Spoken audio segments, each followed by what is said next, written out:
¿Cómo están, queridos amigos? Bienvenidos a esta segunda parte, a este segundo video en el que estamos tratando el mensaje más importante, el mensaje de los tres ángeles. En esta oportunidad vamos a estar estudiando esa palabra, ese mensaje que vimos la vez pasada, cómo Dios la ha magnificado, cómo esa palabra no tiene comparación. Acompáñame en este estudio que vamos a hacer de la palabra de Dios. Me gustaría comenzar este estudio hablando de Filipenses capítulo 2, verso 9. El apóstol Pablo dice: por lo cual Dios también le exaltó hasta lo sumo y le dio un nombre que es sobre todo nombre. Hablando de Cristo Jesús, la Escritura nos dice que Dios le exaltó por encima de todo, que su nombre está por encima de todo. Veamos el siguiente versículo.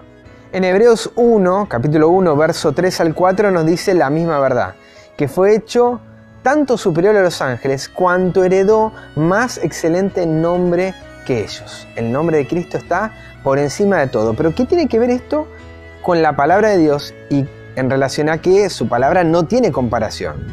Acompáñame en los siguientes versículos. Dice el salmista en el Salmo 138:2: me postraré hacia tu santo templo y alabaré tu nombre por tu misericordia y tu fidelidad, porque has engrandecido tu nombre y tu palabra sobre todas las cosas. Cuán grande, cuán inmenso, cuánto ha magnificado Dios su palabra, lo pone a la misma altura que su nombre. Engrandeció tu nombre y tu palabra sobre todas las cosas. No hay nada que esté por encima de la palabra de Dios, así también como su nombre. Cuán duradera es la palabra de Dios. Salmo 119:89 nos dice: para siempre, oh Jehová, permanece tu palabra en los cielos. Y veamos el siguiente versículo. Hay pasajes que son para subrayar y uno es este. Isaías 48. Séquese la hierba, marchítese la flor, mas la palabra del Dios nuestro permanece para siempre. Su palabra es eterna. Cuán limpia, cuán pura, cuán perfecta es la palabra de Dios. Salmos 12:6 dice: las palabras de Jehová son palabras limpias, como plata refinada en horno de tierra, purificada 7 veces. Presten atención al siguiente pasaje. Es que no solamente David, sino también el sabio Salomón dice en Proverbios capítulo 30, verso 5: toda palabra de Dios es limpia. Él es escudo a los que en Él esperan. La palabra de Dios es el agente más poderoso que hay. Si no, leamos lo que dice el Salmo 119:9. ¿Con qué limpiará el joven su camino? Con guardar tu palabra. El guardarla nos permite tener una vida limpia.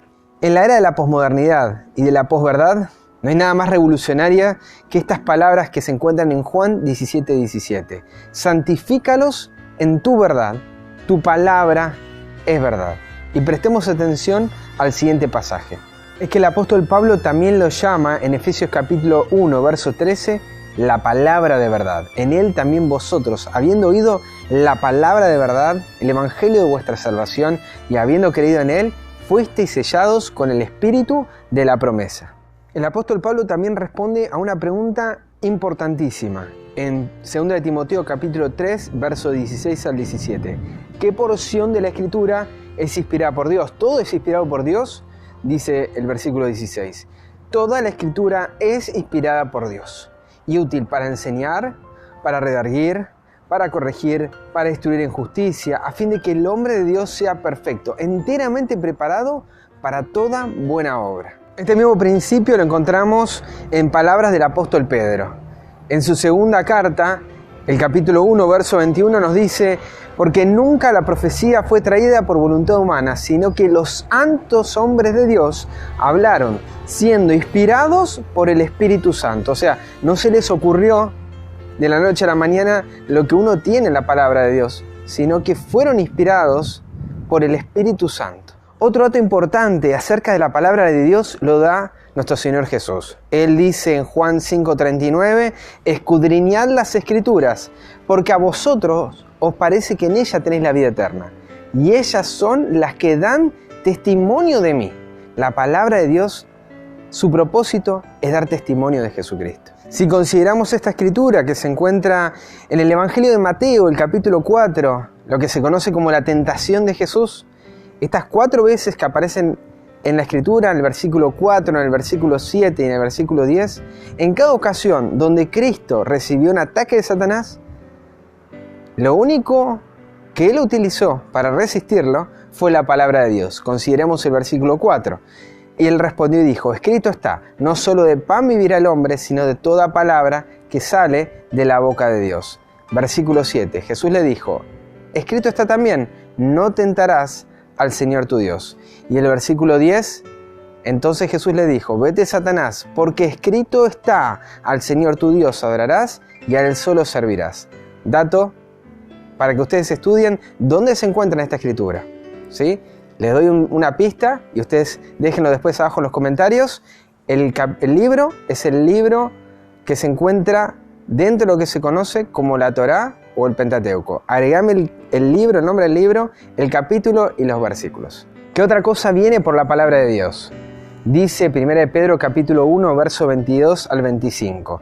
Habiendo purificado vuestras almas por la obediencia a la verdad, mediante el Espíritu, para el amor fraternal no fingido, amaos unos a otros entrañablemente de corazón puro, siendo renacidos no de simiente corruptible, sino de incorruptible. ¿Por dónde? Por la palabra de Dios, que vive y permanece para siempre, porque toda carne es como hierba, y toda la gloria del hombre como la flor de la hierba. La hierba se seca y la flor se cae, mas la palabra del Señor permanece para siempre. Y esta es la palabra que por el Evangelio os ha sido anunciada. Hermanos, nuevamente, además de repetir este pasaje que se encontraba en Isaías capítulo 40, verso 8, encontramos esta gran verdad. Podemos ser renacidos por la palabra de Dios, que vive y permanece para siempre. ¿Por medio de qué debe ser ordenada nuestra vida? Dice el Salmo 119, 133, ordena mis pasos con tu palabra, y ninguna iniquidad se enseñoree de mí. La palabra de Dios nos permite ordenar nuestra vida. Versículo más que conocido, este que vamos a leer ahora, y si todavía no lo tenés marcado en tu Biblia, te invito a que lo hagas. Salmo 119, 105. Lámpara es a mis pies tu palabra, y lumbrera a mi camino. La palabra de Dios ilumina nuestra vida. Volvemos sobre Mateo 4 y volvemos sobre la tentación de Cristo en el versículo 4 para reflexionar sobre este punto. Dice, Él respondió y dijo, escrito está, no solo de pan vivirá el hombre, dijo Jesús, sino de toda palabra que sale de la boca de Dios. La palabra de Dios es tan vital como el alimento. Pregunta, ¿ya descubriste dónde está este pasaje? ¿Lo anotaste abajo en los comentarios? No te olvides de hacerlo. Consideremos ahora las palabras del apóstol Pablo en 2 Corintios capítulo 3, verso 1 al 3. Dice el apóstol Pablo, ¿comenzamos otra vez a recomendarnos a nosotros mismos o tenemos necesidad, como algunos, de carta de recomendación para vosotros o de recomendación de vosotros? Nuestras cartas sois vosotros, escritas en vuestros corazones, conocidas y leídas por todos los hombres, siendo manifiesto que sois cartas de Cristo, expedido por nosotros, escrita, no con tinta, sino con el Espíritu del Dios vivo, no en tablas de piedra, sino en tablas de carne del corazón. Nosotros también podemos ser cartas vivientes. No hace falta ir con la Biblia solamente debajo del brazo, sino nosotros tenemos que ser también, en este contexto, cartas, testimonios visibles de lo que Cristo está haciendo en nuestra vida. Ese va a ser el mayor testimonio, la mayor palabra, el mayor estudio bíblico que podamos dar. Y aquí un principio, una promesa preciosa para el pueblo de Dios. Dice 1 Pedro capítulo 3, verso 1, asimismo vosotras mujeres ested sujetas a vuestros maridos, para que también los que no creen en la palabra sean ganados sin palabra, por la conducta de sus esposas. El mensaje está claro, es una relación de marido y mujer, pero el principio dice que alguien que no es creyente puede ser ganado por un creyente sin palabra. ¿Y cómo es eso? Por la conducta, por el testimonio. Hay una forma mucho más poderosa de la que uno pueda entender.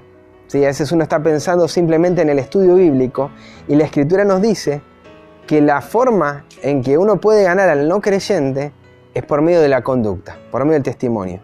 Te invito a hacer esta prueba. Otra promesa preciosa que se encuentra en la palabra de Dios la podemos ver en el libro de Salmos, capítulo 12, versos 6 al 7. Dice, las palabras de Jehová son palabras limpias, como plata refinada en horno de tierra, purificada 7 veces. tú, Jehová, los guardarás. De esta generación los preservarás para siempre. La palabra de Dios, la palabra que nosotros tenemos en nuestras manos, fue preservada por el mismo Dios. Y ahí implica un acto de fe de parte nuestra. Ante todas las versiones que hay de manipulaciones y tergiversaciones, la Escritura nos afirma que tú, Jehová, las guardaste. Y las guardó de la peor generación. 1260 años de persecución, Dios preservó su palabra. Y al final de ella, en Apocalipsis capítulo 12, verso 17, podemos encontrar un pueblo, un remanente que guarda los mandamientos de Dios y tiene el testimonio de Jesucristo. ¿Con qué propósito se escribió lo que nosotros encontramos en la palabra de Dios? Dice el apóstol Pablo en Romanos capítulo 15, verso 4, porque las cosas que se escribieron antes para nuestra enseñanza se escribieron, a fin de que por la paciencia y la consolación de las Escrituras tengamos esperanza. Esta vida es una escuela. Por la eternidad tendremos instrucción. Y el libro de texto de esta escuela es la Biblia. Todas estas cosas que se escribieron, dice el apóstol Pablo, para nuestra enseñanza se escribieron. Para finalizar, vamos a terminar leyendo en Lucas capítulo 11, verso 28, para contestar quiénes son los bienaventurados según Jesús. Y él dice, antes bienaventurados los que oyen la palabra de Dios y la guardan. Él estaba diciendo a esta gente que decía, bienaventurado el vientre que te trajo y los senos que mamaste. O sea, bienaventurado tu mamá, ¿sí? Qué grande debe ser tu mamá, qué grande debe ser tu familia. Y él dice, no, lo importante acá son los que oyen la palabra de Dios y la guardan. Y en este contexto, bienaventurados son no los que oyen la palabra, los que la leen superficialmente, también los que la escudriñan, sino también los que la guardan, las que la ponen por obra a esta palabra. Hasta acá fue el video, queridos amigos, hasta acá fue el estudio. Si te gustó, dale like, suscríbete, activa la campanita para ver más de estos videos, de estos estudios. Si lo entendiste y te gustó más, mañana estaremos sacando un nuevo tema sobre la palabra de Dios, sobre el poder de la palabra. Si te interesa conocer más acerca de este mensaje, abajo en la descripción estoy dejando para que ustedes puedan descargar este material. Si tenés alguna duda, algún comentario, alguna sugerencia, déjalo abajo en los comentarios, te voy a estar respondiendo. Y si descubriste cuál es ese pasaje, ese versículo, también déjalo abajo, que te voy a estar dando like si es el correcto a mis hermanos, y si no, para que este sea también un espacio de estudio donde podamos aprender y podamos conocer más acerca de la palabra de Dios. Que el eterno Rey del universo te bendiga y su Hijo amado Jesucristo te llene con su Espíritu Santo.